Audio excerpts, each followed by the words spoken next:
Okay, well, how about we just start with this? So we had 2 beverages at the Sonic Symphony. There were 2 specialty cocktails, Strawb, and they were the Blue Blur, who we know. We know her. Mm-hmm. We've met her Gin, before. blue curacao. Yes. And coolant, straight coolant. Yeah, basically. And the Knuckles Punch, who is a new face. Yes, that was vodka and raspberry liqueur. Okay, which one did you like better? Pledge your allegiance to one of the bevs.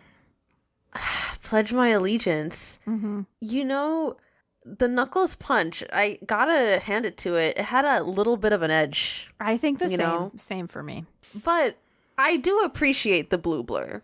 I appreciate the Blue Blur more for the feeling of holding that glowing beverage in my hand and feeling like I'm drinking straight nitro while at a Sonic the Hedgehog symphonic concert. Well, I mean, just the imagery, right? Yes. You know, the lights are dimmed. Yes. You have the screen glowing. Yeah. And within your hand is a glowing blue concoction. And Shota is up on that stage shredding. Shredding. You are 2 steps away from the edge of the balcony. You slip. Oh my god, you're going over. The crowd screams. This is a nightmare. The Blue Blur drink spills everywhere, and your final thought. This is how it should be. This is what Sonic Symphony is about. This is what Sonic Symphony is all about.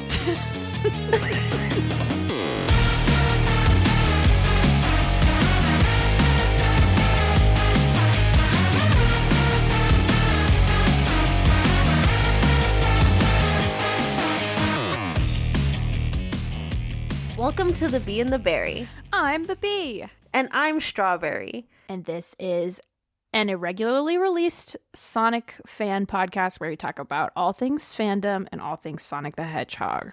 And today we're going to be talking about the very wonderful Sonic Symphony. We survived the Sonic Symphony 2024. We've now been there twice, and we did not fall off the balcony either time. We didn't go out in a blaze of Blue Blur-filled glory, but goddamn did we have fun. Oh, too much fun, honestly. I think that we really did get a little unhinged at this second one. Well, you know, I was learning about the tradition of being white girl wasted. And we were loosed from our partners. This is cute of us because we went about a year ago, and it was kind of one of the first few times we had hung out in person. It was the first time like our partners met each other. We were still feeling each other out, and we had great seats, and it was a really good time. It was super cute, but like we were behaving ourselves, okay? We were being very good. And this time it was just you and me. It was a Bee and Strawb classic date night, and we were ready to sample the bevs. We were ready to sing the songs. We were there to send you off to the unnamed state you were moving to. So we definitely, listen, I'm not going to say we weren't both partaking, but you were definitely in your cups. You know, all I'm going to say is that being a lightweight is more economical. I'm going to title this episode, We Went to the Sonic Symphont. You know, it's so funny. So for context, I was kind of semi-live tweeting the Sonic Symphony experience. And I was like, oh, we're 2 drinks in at the Sonic Symphony, but I'm so drunk that I misspell it and I type Sonic Symphont. Yeah. And of course, Shota Nakama, who you guys should know as the guitarist and just one of the main figureheads for the Sonic Symphony, retweeted it. Didn't he also like say like we love the Sonic Symphont or something? Like he totally, something he like lambasted that. You. Yeah, just like he got your ass. Literally got my ass, but also it was a picture of like be just like barely keeping it together, or hiding her face behind drinks. I will say I made out like a bandit because it was a picture of me, and what you could see of me was looking cute, and also was a picture of me drinking a water. So I look like an angel. I look like a girl who loves to stay hydrated, who's taking care of her friends. And Strawb, the tweeter of this photo, looked drunk. You know what? Drunk. I just felt like, if we were going to do this, it was like one of my last nights in LA. We did go to the LA show both times, for the record. Yep. And I was like, I just wanted to go out with a bang. No, we were there to, our goals were aligned for the night. They were to get pleasantly tipsy and have a great time. And that we did. And it only took 2 drinks each, 1 Knuckles Punch and 1 Blue Blur. We had to do both. We had to do both. And I was prepared to do a third because I thought I was going to be the lightweight for the night, famously a lightweight, but pretty fast in a way that I was doxing me. Oh, fucking damn it. Shit, I'm putting a nickel in the dox jar. Okay, B, at some point, we need to have like a compilation. It's all going to be the same. It's going to be a bleep and then you saying, stop doxing me. And then me going, shit, fuck, damn it, piss and shit. Oh okay. All right. That's 1 more nickel for you. What were we talking about? Oh, I could have done a third drink, but it turns out I think you're more of a lightweight than me. But also, you don't drink as much as I do. And that's not to say I drink a lot, but I do like my substance of choice if I'm going to go out and have a fun time with friends is to drink. Yeah. I will also say I would have definitely, if I was able to smuggle in food, I probably would have. I know. I do wish that they would have fun snacks. I love a themed snack. And I know it's like, a tour that has to travel and go everywhere, but I just love a themed snack. Also, I guess legally I should say that you should not be doing anything against theater policies. Wink, wink. We cover our bases here at the Bee and the Berry. Yeah. But yeah, it was a great time, and I want to give a special shout out to the people we were seated next to this time. Yes. We here at the Bee and the Berry have a really storied history with presidents. Shout out to our personal favorite, George Washington. But we were seated next to another iconic president. 2 other iconic presidents. 2 iconic presidents, and they were awesome.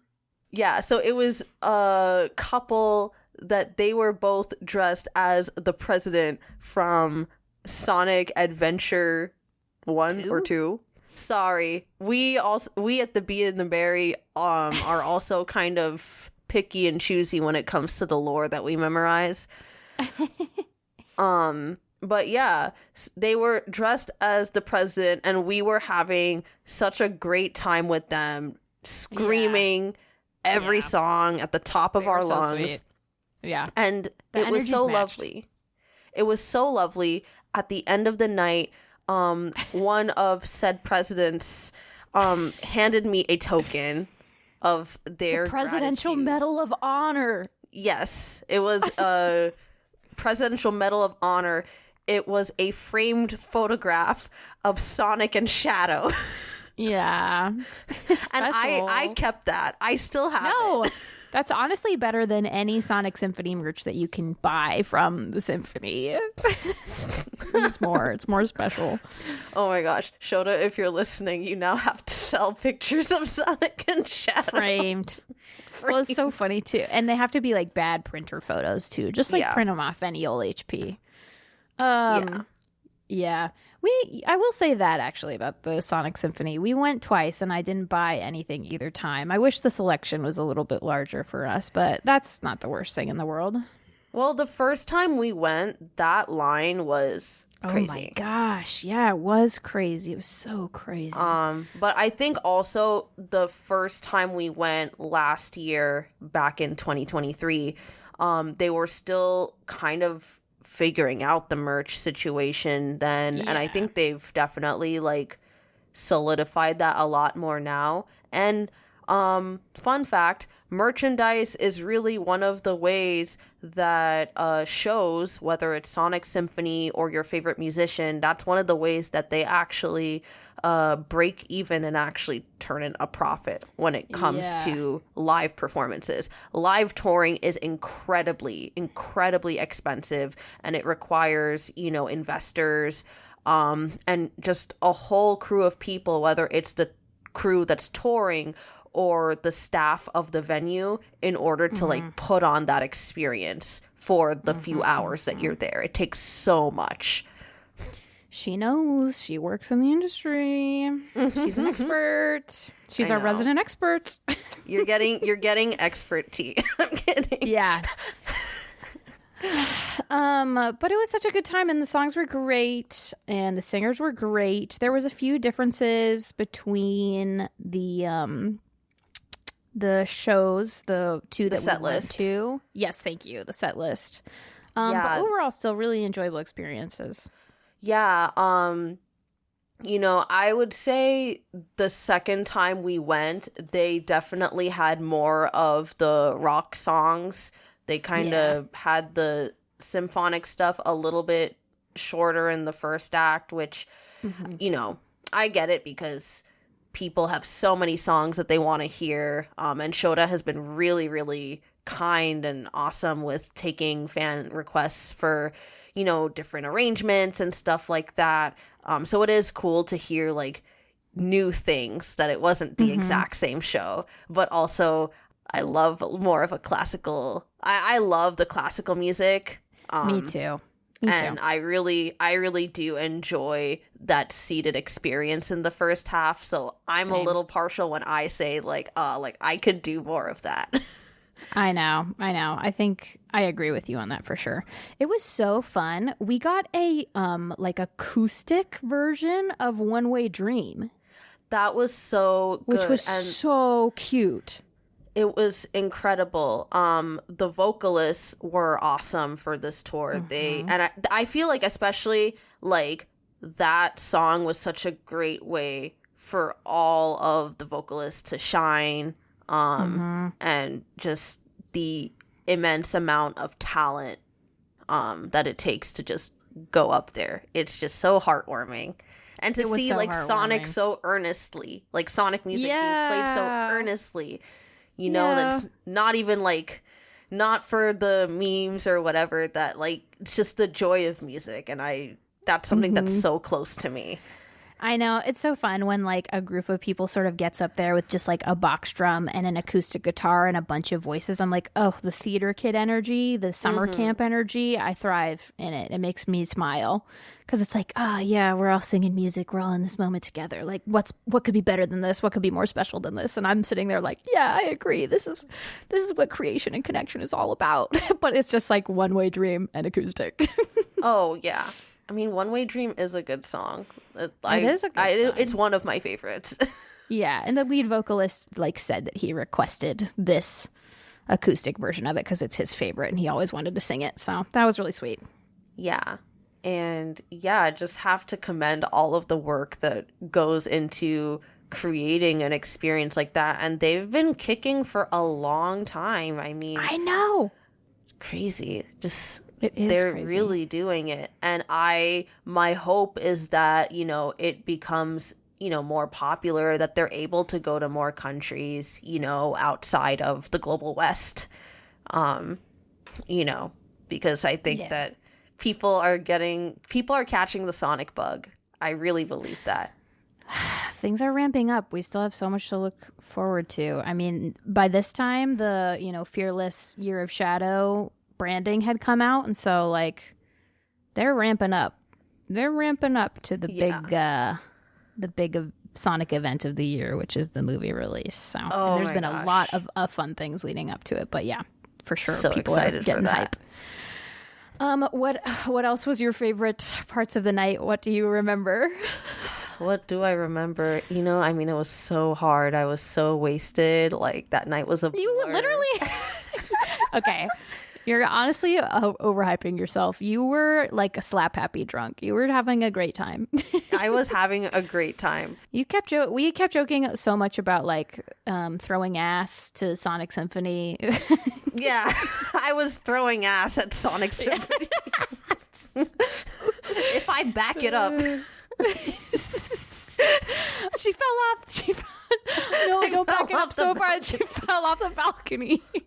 Yeah. You know what it is? I tried to fly like Silver. Yeah, she sure did. Ay. My God. Oh, man. No. I love those orchestral medleys in the beginning. Me too. I fucking love the Frontier songs that they do. No.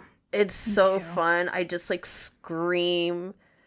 I'm sure that I have footage of myself just like singing along, like not sober at all. I love the Frontier songs too. I love the Frontier songs in the first half and the second half. That's why the music of that game is just so special. It like fits so beautifully in both places, and it's such a joy to listen to in both of its genres. Yeah, and they did like All Hail Shadow. Yeah, that was fun. Yeah, like they did like a bunch of Shadow music, which was like kind of wild. So like what they did is that they were doing what is it, City Escape, and then Live and Learn, and then they went into all the Shadow music, and I was like, whoa, we're still going. Yeah. And it went. I know, it sure did. Everyone was going crazy, and it was just like the energy in that room really was infectious. Yeah. I hope that everyone who went had a wonderful time. Shout out, just because I saw a TikTok about this, shout out to older cousins who took their younger cousins to the symphony, and then the parents find out that Act 2 is like a rock section. Yeah, there was a family in front of us, and I was like, I wonder if they know like what they're getting themselves into. Yeah. Especially when they pulled the Shadow the Hedgehog footage. I know. Like, what the hell? Yeah. Oh my gosh. People cheered every time Maria met her demise. It's so fucked up. I know. Like guys, this is not good, actually. I know. I think we should put a stop to it. It's really fun, to be honest, but when we say it like that, it's so fucked up. It's like fucked up. It's absolutely fucked. Oh my God. But yeah, B, is there anything else that you have, like, that you can think of about the symphony that you're like, oh my gosh? No, I have no, there's nothing else that happened to me that I did that was foolish. Or the implication being that I was the foolish. Yeah, because I did nothing but drink water and not get lost in the back rooms of the theater. Literally, okay, I don't even know if we address this, because let's address this.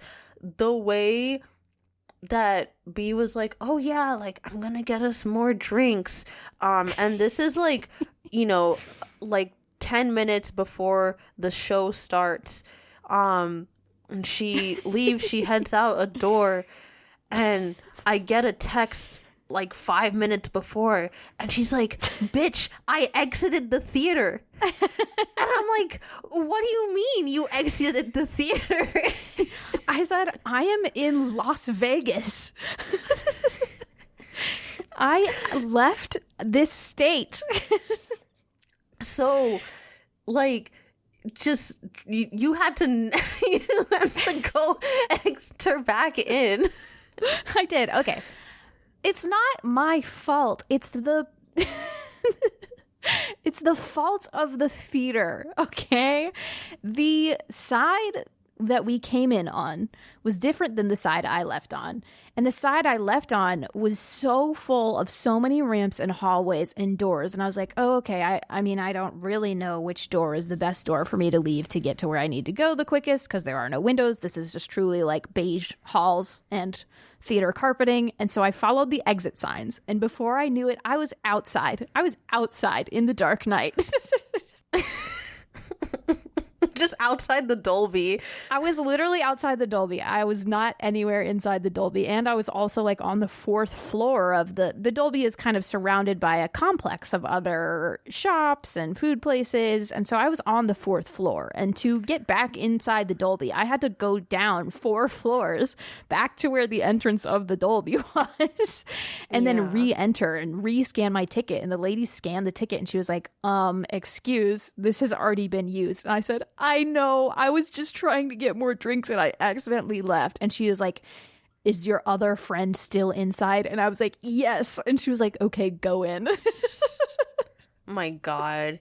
You really could have been like barred from re-entering.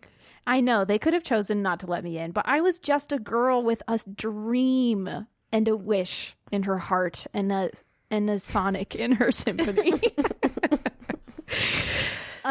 But it's not my fault. I swear to God, I was operating within regular capacity. I was pleasantly buzzed. I'm just really, really bad at directions. And I was so I hate being perceived and or turning things into a thing. And so when I was like, oh fuck, I am going to have to go find my way back into this theater and I still need to get us blue blurs. The whole point of the expedition was like, no, don't get up. This round's Stop doxing me. Oh, fuck. Another nickel in the jar. I was like, oh, Strawb. Don't get up. I'll go get us blue blurs.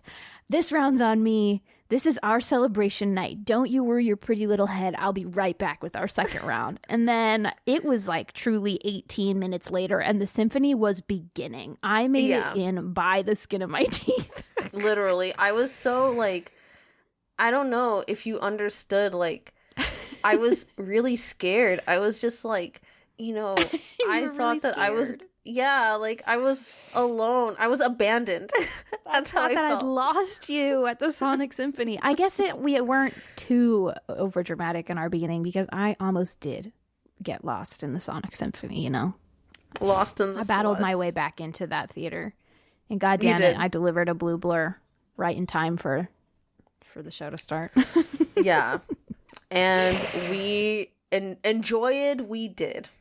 Absolutely, we did. And, you know, I don't know if we'll ever be in a place where we can go see it again, but I think it's safe to say that if we are, it'll always be a priority to go and enjoy that music and also that communal space full of super crazy, goofy fans. It's like, so fun to get to be a part of it.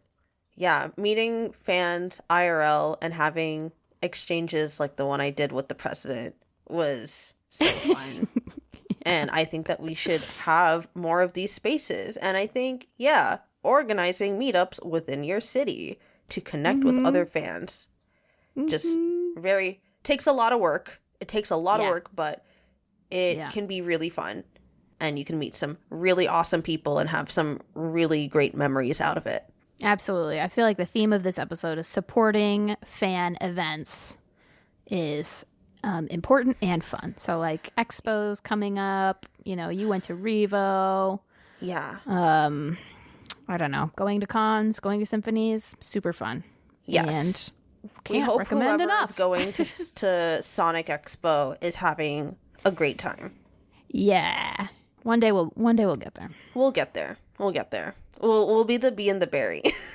Oh my God, that'd be so fun. We have a little live podcast show. That would be cute. Yeah. Oh my gosh. Who knows what we talk about? Oh, yeah, except there's no room for error in that. Like, I cannot dox you on a live stage. Yeah. We also have to wear masks. That's right. Oh my God. It'll be really scary, actually. Yeah. So everybody look forward to the day when there's a terrifying panel of two girls in masks doing their darndest not to dox each other. Literally. Any final thoughts about the Sonic Symphony? Strawb? Go Symphony. And thank you again to all of the wonderful organizers and musicians who came together to put on such an awesome Sonic music experience. It was so great. It was so great. And thank you for listening. We hope you enjoyed this little sode. And if you can't go to the symphony, you can still listen to Sonic music just on Spotify. So do that. They do have the Sonic Symphony 30th anniversary album on streaming platforms. There you go. There you go. There you go. And also support us on platforms. Drop a review if you enjoyed and or a like or whatever the heck you want. And we will see you in the next episode of The Bee and the Berry. Ciao. Ciao. Oh, wait. Like we always say at the end of every episode. It may not be canon, but it is correct. Ciao. Ciao.